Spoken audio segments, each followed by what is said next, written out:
فرمایا وَإِذَا سَأَلَكَ عِبَادِي أَنِّي فَإِنِّي قَرِيب، محبوب جب میرے بندے آپ کی بارگاہ میں آ کے میرے بارے میں پوچھے نا تو ان سے کہہ دینا میں ان کے قریب ہی ہوں، قریب ہی ہوں۔ دلیل کیا ہے؟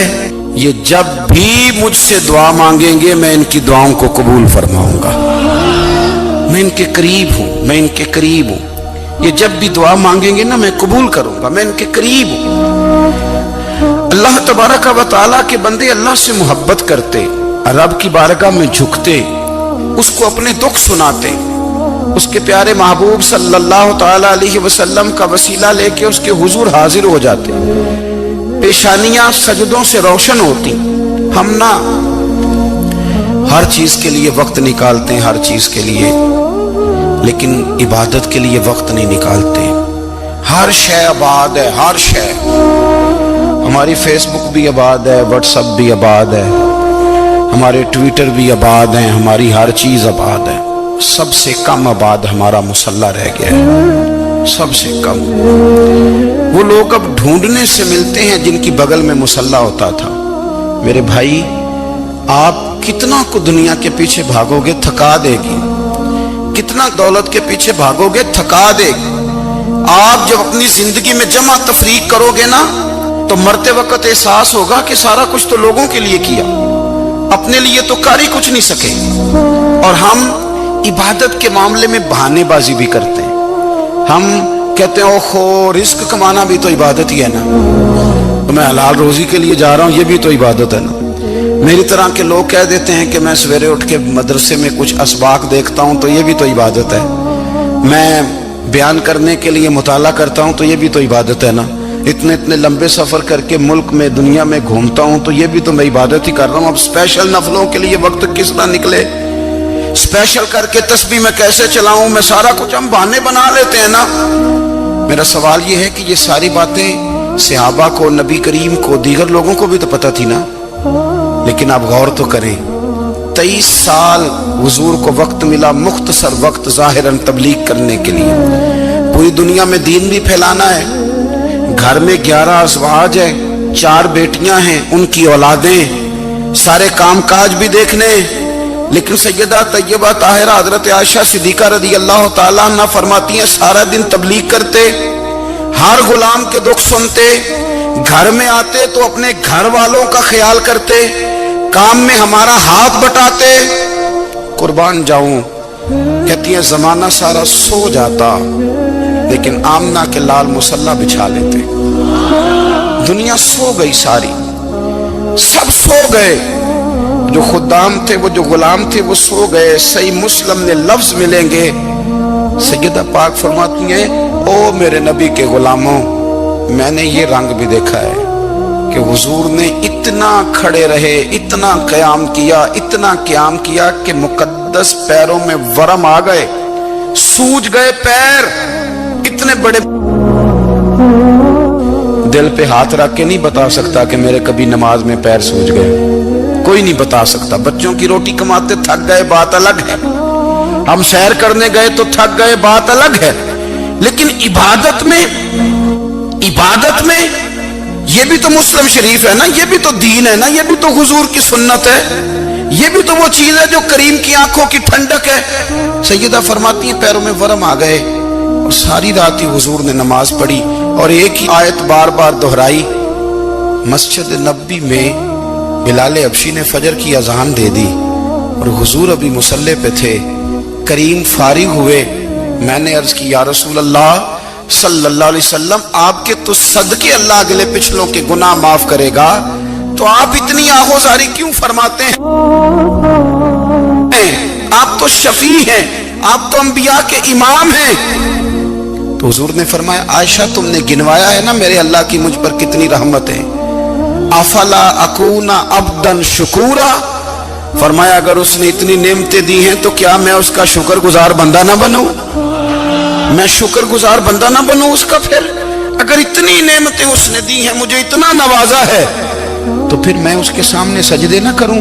او میرے بھائی، بڑے قابل فخر لوگ ہیں ہم کہ ہم نبی پاک کے غلام ہیں، ہم قابل فخر ہیں کہ نبی کریم کے غلام ہیں، کیا کبھی اس غلامی کے شکرانے میں بھی 2 نفل پڑھے کہ یا اللہ تیرا شکر ہے تو نے ہمیں حضور کا غلام بنایا ہے؟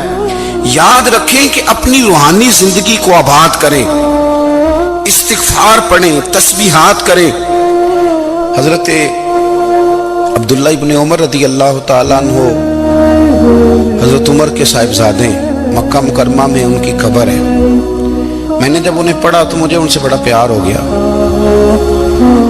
لیکن آپ کو پتہ ہے وہاں جا کے کسی شخص کا مزار تلاش کرنا یا پوچھنا ایک مشکل کام ہوتا ہے۔ تو ایک دفعہ میں مکہ شریف میں حاضر تھا، تو ایک گاڑی والا ڈرائیور مجھے کہنے لگا کہ مولانا میں آپ کو جانتا ہوں، مجھے آپ سے محبت ہے، ایک بات بتاؤں آپ کو؟ میں نے کہا بتاؤ۔ کہنے لگے حضرت عبداللہ ابن عمر کی قبر دیکھنی ہے۔ میں نے کہا یہ تو نہیں کہہ رہا، یہ کسی نے بندوبست کرایا ہے، یہ اللہ نے تیرے دل میں بات ڈالی ہے، یہ ہو گیا، تو لے چل مجھے۔ حضرت عبداللہ ابن عمر کو نبی پاک نے فرمایا تھا راجل صالح، یہ نیک بندہ ہے، یہ متقی آدمی۔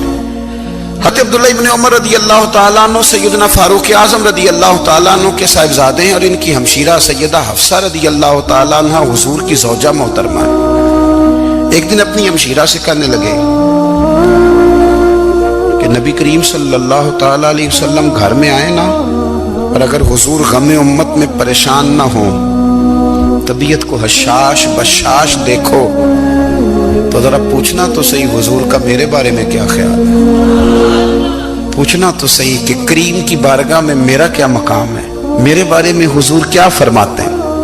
اب بہن کو کام بتائے، اور بتائے بھی بھائی، اور پھر بہن وہ کام نہ کرے، یہ تاریخ میں ہوتا نہیں۔ حضرت عمر فاروق رضی اللہ تعالیٰ عنہ کی صاحبزادی ام المومنین رضی اللہ تعالیٰ عنہ فرماتی ہیں کہ میں تو بس منتظر تھی، انہوں نے تو کہا تھا نا کہ اگر تم حشاش بشاش دیکھو تو بات کرنا، لیکن حضور تشریف لائے، میری باری تھی، میرے گھر تشریف لائے، کھانا پیش کیا تو فوراً میں نے عرض کی حضور ایک بات پوچھنی تھی۔ تو حضور نے فرمایا پوچھئے۔ میں نے عرض کی حضور میرے بھائی عبداللہ ابن عمر کے بارے میں آپ کا کیا خیال ہے؟ نوجوانوں میری بات پہ غور کرنا، میرے بھائی کے بارے میں آپ کا کیا خیال ہے؟ تو نبی کریم صلی اللہ تعالیٰ علیہ وآلہ وسلم نے میری طرف دیکھا، اور پھر حضور زیر لب تھوڑا مسکرائے، اور بریلی کے امام کہتے ہیں کہ حضور مسکرا دیتے تھے نا تو جو بڑا دکھی ہوتا تھا وہ بھی ہنس پڑتا تھا۔ اب سوال پیدا ہوتا تھا کہ پھر تو اس مسکراہٹ کے لیے انتظار کرنا پڑتا ہوگا کئی مہینے کہ حضور مسکرائیں تو رونے والے ہنسیں، تو اعلیٰ حضرت فرماتے نہیں، انتظار نہیں کرنا پڑتا، یہ مسکراتے رہنا تو حضور کی عادت ہے۔ جس کی تسکین سے روتے ہوئے ہنس پڑے، اس تبسم کی عادت پہ لاکھوں سلام۔ یعنی یہ تو عادت ہے حضور کی مسکراتے رہنا، اس کے لیے انتظار نہیں کرنا پڑتا۔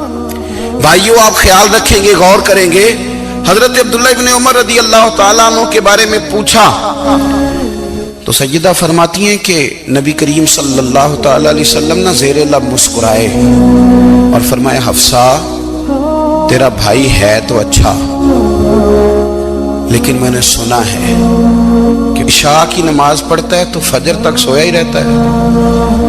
او نوجوانوں، 10 بجے تک سونے کی بات نہیں ہوئی، 9 بجے تک سونے کی بات نہیں ہوئی، 11 بجے اٹھنے کی بات نہیں۔ حضور فرمانے لگے میں نے سنا ہے کہ عشاء کی نماز پڑھ کے سو جاتا ہے اور فجر تک سویا ہی رہتا ہے، اسے چاہیے کہ تہجد کے وقت اٹھا کرے، اللہ کی بارگاہ میں حاضر ہوا کرے، آہوزاری کرے، سجدے کرے، عبادت کرے، اٹھتا ہے اور فجر میں جا کے اٹھتا ہے۔ حضرت جناب حفصہ رضی اللہ تعالیٰ عنہ کہتی ہے میں نے جناب عبداللہ ابن عمر کو پیغام دیا اور میں نے کہا میرے جوان بھائی سن، نبی پاک نے فرمایا ہے تو اچھا پر تہجد میں نہیں اٹھتا، نفل نہیں پڑھتا۔ او میری ملت کے جوانوں، مزہ نہیں آ جاتا جب ساری دنیا سوئی ہو، ساری دنیا، اور بستر بھی گرم ہو اور نیند بھی پورا غلبہ کر رہی ہو، اور اچانک گھنٹی بجے دماغ میں، آنکھ کھلے، گھڑی پہ نظر پڑے، 3:30 4 بجے کا پیغام گھڑی بتائے، اور کوئی چڑھتی جوانی والا اٹھ کے وضو کرے، اور جب وہ مصلی کھول کے بچھائے تو مدینے والے محبوب کہتے ہیں کہ ہر نماز پہ رب ثواب دیتا ہے، اور جو اٹھ کے تہجد کی نماز پڑھے اسے دیکھ کے تو رب مسکراتا ہے، جو اس کی شان کے لائق ہے، جو اس کی شان کے لائق، وہ مسکراتا ہے، خوش ہوتا ہے کہ میرا بندہ تہجد میں اٹھ گیا، وہ مسکراتا ہے۔ کاش ہماری صبحیں کبھی اپنے مالک کے نام ہو جائیں، کاش کہ صبح حضرت ابو الحسن رحمت اللہ تعالی علیہ حضرت معاذ ابن جبل رضی اللہ تعالیٰ عنہ کے پاس بیٹھا کرتے تھے، فرماتے ہیں ان سے جو پیار بڑھا تو پھر میرا مصلی سے بھی بڑھ گیا۔ تابعی ہیں، فرماتے ہیں صحابی رسول سے محبت ہوئی تو ذکر سے بھی ہو گئی، پھر درود شریف سے بھی ہو گئی، محبت ان سے بڑھی تو پھر اللہ نے مسجد کا پیار بھی بڑھا دیا۔ آپ فرماتے ہیں کہ میری ہر وقت بھی یہ چاہتی تھی کہ بس اللہ اللہ کروں، بس اللہ اللہ کروں، بس نہ میں ذرا تھوڑی جان چھڑاؤں لوگوں سے، کوئی 10 منٹ ملے تو میں کوئی 4 نفل پڑھ لوں، میں تھوڑا سا نہ بچوں لوگوں سے، اور مجھے تسبیح ملے تو میں نہ کچھ 400-500 دفعہ استغفار پڑھوں، سبحان اللہ، الحمدللہ، اللہ اکبر، لا حول ولا قوت الا باللہ، میں نہ تسبیحات پڑھوں۔ فرماتے ہیں کہ بچے تھے گھر میں 6-7، غربت تھی، کام ملتا کوئی نہیں تھا، اور میں کام چور نہیں تھا، کام ڈھونڈتا تھا، پر اللہ کی قدرت کے کام نہیں ملتا تھا۔ فرماتے ہیں کہ میں نے ایک دن اپنی اہلیہ سے کہا کہ آج میں پھر جاتا ہوں کام ڈھونڈنے، تو میری بیوی بڑی فرما بردار تھی، پر اس دن نہ غربت کے ہاتھوں تنگ آ کے کہنے لگی آج نانا کوئی تو چیز لے کے آیا، تو مجھ سے بچوں کی بھوک نہیں دیکھی جاتی، یہ سب روگاں دا روگ محمد جس دا نام غریبی، کنڈ بلا کے لنگ جاندے نہیں دوست یار قریبی، آج نہ کچھ لے کے آیا تو میں بچے لے کے چلی جاؤں گی۔ شیخ فرماتے ہیں کہ میں بڑا پریشان گھر سے نکلا، پر میں نے صبح سے لے کے زور تک کام ڈھونڈا، کام ملا کوئی نہیں، تو میرے دل میں خیال آیا چلو کام نہیں ملتا تو اللہ اللہ تو کرے نا، چلو بندوں کی مزدوری نہیں ملتی تو رب کریم کی عبادت ہی کرتے ہیں۔ فرماتے ہیں کہ میں نے نا فرات کے پانی سے وضو کیا، نہر کے، شدید دھوپ تھی، ساتھ ریت تھی اور ریت تپ رہی تھی، میں نے اپنا رومال وہیں مصلی کے طور پر بچھا لیا، اور فرماتے ہیں کہ زور سے لے کر عصر تک نماز پڑھی، دھوپ بھی پورے زور پہ، پر میرے سجدے کا ذوق بھی پورے زور پہ۔ فرماتے ہیں سورج بھی چمک رہا ہے اور رب کی عبادت کا ذوق بھی پورے زور پہ، میں سجدہ کروں تو پھر میرا اٹھانے کو جی نہ چاہے۔ میرے استاد لکھا کرتے تھے، یہ ان کا شعر ہے، وہ کہا کرتے تھے مجھے سوز دے، مجھے ساز دے، اور مجھے نیم شب کا نیاز دے، دم سجدہ خود کو میں توڑ دوں، مجھے ایسا ذوق نماز دے، اور میں تیری بہار کا پھول ہوں، میں کھلا بھی ہوں تو تیرے لیے، مجھے میری شاخ سے توڑ لے، مجھے اپنی زلف کا ناز دے۔ بھائی فرماتے ہیں کہ عصر تک میں نے نفل پڑھے، دل ڈھلنے لگا، عصر کی نماز پڑھی اور میں وہاں سے چلا۔ اب میں جب نکلنے لگا تو دل میں خیال آیا کہ چھوٹی چھوٹی دیواریں ہیں گھر کی، بغیر کچھ لیے جاؤں گا تو بیوی دور سے دیکھے گی تو شور کرے گی کہ پھر خالی ہاتھ آ گیا ہے۔ کہتے میں نے اپنی اسی رومال میں جس پہ میں نے نماز پڑھی تھی نا، رومال میں کی آخی دے پنجابی جو صافہ کہتے ہیں، اسی میں نا میں نے کچھ ریت بھر لی کہ وہ دور سے دیکھے گی تو سمجھے گی کچھ لے کے آیا ہے، چلو جا کے اسے بتا دوں گا کہ آج پھر مزدوری نہیں ملی۔ کہتے ہیں وہ ریت لے کر جب میں گھر میں گیا تو پہلے بیوی دروازے پہ کھڑی ہوتی تھی، پوچھتی تھی خالی ہاتھ آ گئے ہو؟ آج میں نے دیکھا تو ہے ہی کوئی نہیں۔ فرماتے ہیں میں اندر داخل ہوا، سلام لیے، کونے میں میں نے وہ رومال رکھ دیا اور میں نے آواز دی کہ بھلی مانس کہاں ہو؟ تو وہ کہنے لگی آپ منہ ہاتھ دھو لیں، میں روٹی لے کے آئی۔ میں نے کہا روٹی کہاں سے آ گئی؟ یہاں تو کئی دنوں کے فاقے، تو کئی دنوں کی غربت ہے، یہاں تو اس گھر میں تو فقیری ہے۔ فرماتے ہیں کہ وہ روٹی لے کے آئی اور اس وقت کی جو موجودہ نعمتیں تھیں، سمجھ لیں سلاد، اچار، ہر چیز ساتھ لائی۔ میں نے کہا کہ بچے کہاں گئے؟ کہنے لگی وہ کھانا کھا کے کھیلنے گئے، آپ کھانا کھا لیں آ جاتے۔ کھانا اس نے چن دیا۔ میں نے حیرت انگیز لہجے میں ساری نعمتیں اپنے دسترخوان پہ دیکھ کر کے بیوی سے پوچھا یہ کہاں سے آیا کھانا؟ بچوں کو تو نے کہاں سے کھانا کھلایا؟ یہ سارا کچھ کیسا ہے؟ کہنے لگی پتہ نہیں آج آپ کس کریم کی مزدوری کرنے چلے گئے تھے، پتہ نہیں کس کریم کی، میرے گھر میں تو اتنی نعمتیں آئی ہیں کہ مجھ سے سنبھالی نہیں جا رہی، اتنا اناج ہے، اتنا گندم ہے، کس کریم کے دروازے آج چلے گئے تھے؟ یہ کہتے کہتے وہ اٹھی اور اٹھ کر کے کہنے لگی پہلے بڑا کچھ آیا تھا، اب کیا لے آئے ہو؟ اور جا کر کے نا اس نے وہ ریت والا رومال کھولا، کہنے لگے میں تو لے کے آیا تھا ریت، تو میرے رب نے اسے بھی سونے اور ہیرے بنا دیا تھا۔ جب آپ کی توجہ اللہ کی جانب، میرے نبی پاک صلی اللہ تعالی علیہ وسلم نے فرمایا ہر چیز اپنے رب سے مانگ، ہر چیز مانگ، ہر چیز مانگ۔ یا رسول اللہ کیا کچھ؟ میرے محبوب نے فرمایا تیرے گھر میں نمک بھی ختم ہو جائے تو وہ بھی اپنے رب سے مانگا کر، تو مانگنا وہ تجھے دے گا، تو اس کی بارگاہ میں کشکول طلب دراز تو کرنا۔ اور ترمذی شریف میں عجیب لفظ ہے، رسول کائنات نے فرمایا، رب کریم فرماتا ہے جب میرا بندہ ہاتھ اٹھاتا ہے نا تو مجھے حیا آتی ہے کہ میں خالی کیسے لوٹا دوں اس کے۔ اتنے بڑے بادشاہ کی بارگاہ میں دعا کی بڑی طاقت ہے۔ میرے نبی پاک نے فرمایا دعا مومن کا ہتھیار ہے، دعا مومن کا، دعا مومن کا۔ حضور نے فرمایا تقدیر کو سوائے دعا کے کوئی چیز نہیں بدل سکتی، دعا مومن کا ہتھیار ہے، یہ کافر کے پاس کوئی نہیں، یہ ہتھیار ہے مومن کا۔ اللہ کرے آپ کو سمجھ آئے، پھر سنیں، کئی بار کہہ چکا ہوں یہ ہتھیار ہے۔ کافر کے مقابلے میں جو تیرے پاس سب سے بڑا ہتھیار ہے وہ دعا ہے۔ دعائیں کرانی چھوڑ دی، کرنی چھوڑ دی، لینی چھوڑ دی۔